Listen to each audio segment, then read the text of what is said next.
scrunched up paper house. My friend and I always used to walk through a wonderful spacious park when we were younger.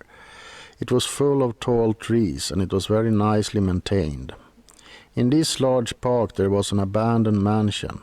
I can't really say how long it's been there, but on that day the front door of the mansion was wide open. The two of us decided to check out what was inside the place.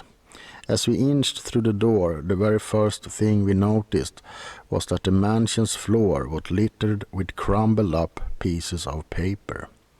We looked at each other and observed that there was no furniture, nothing except those wrinkled balls of paper.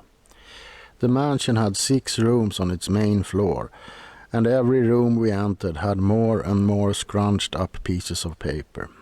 We decided to open one up to see what was inside. Our curiosity got the better of us. I picked up a single wrinkled piece, and as my friend picked up another, I unfolded my paper, smoothing out its bends and dents.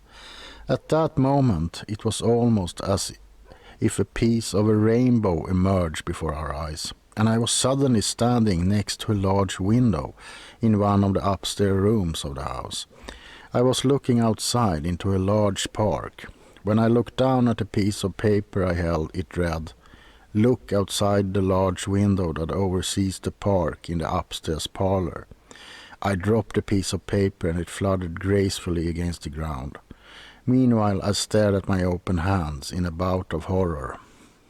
Dazed and utterly perplexed, I found my way downstairs and met up with my friend. He was in the kitchen, sitting at a round table that hadn't been there before. Where did it come from, I wondered.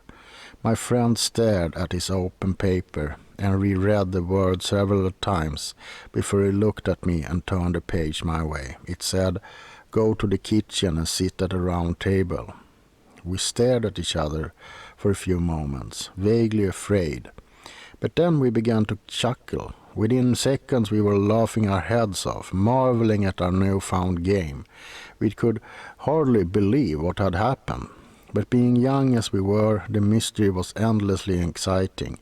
We decided again to open another scrunched up piece of paper. As we opened up the crumbled papers on the floor, we experienced the same sudden flash of rainbow colors. But this time I ended lying on the field behind the mansion. When I peered into the paper in my right hand, it read, "Lie down in the field behind the mansion." I giggled uncontrollably. After a few minutes of running around the house, I found my friend collecting multiple balls of paper in his arms, eager to experience more of these strange, exciting phenomena. We both got the gist of what was happening at this point. We had no idea as to how it was possible, but we decided to have more fun with it. The supernatural had always had a way of captivating our hearts. After a few more run-throughs with these strange mini teleportation devices, I began to feel apprehensive. I wondered if, at any point, I would be placed somewhere I didn't want to be, or I'd be made to do something that I didn't enjoy. We continued though.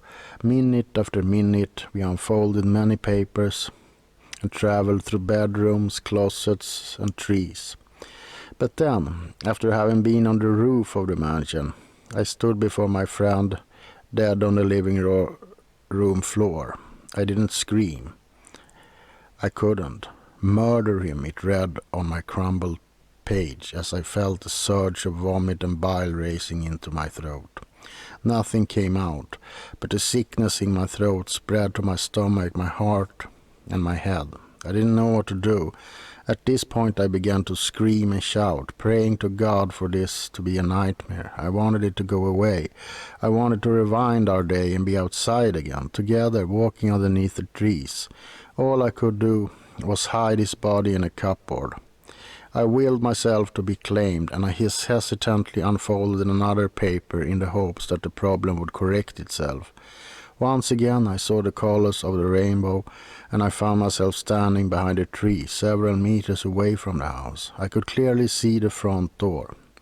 Within a few instants I saw both myself and my friend walk through that door. I began to wonder if I had died, or if I was having an out-of-body experience.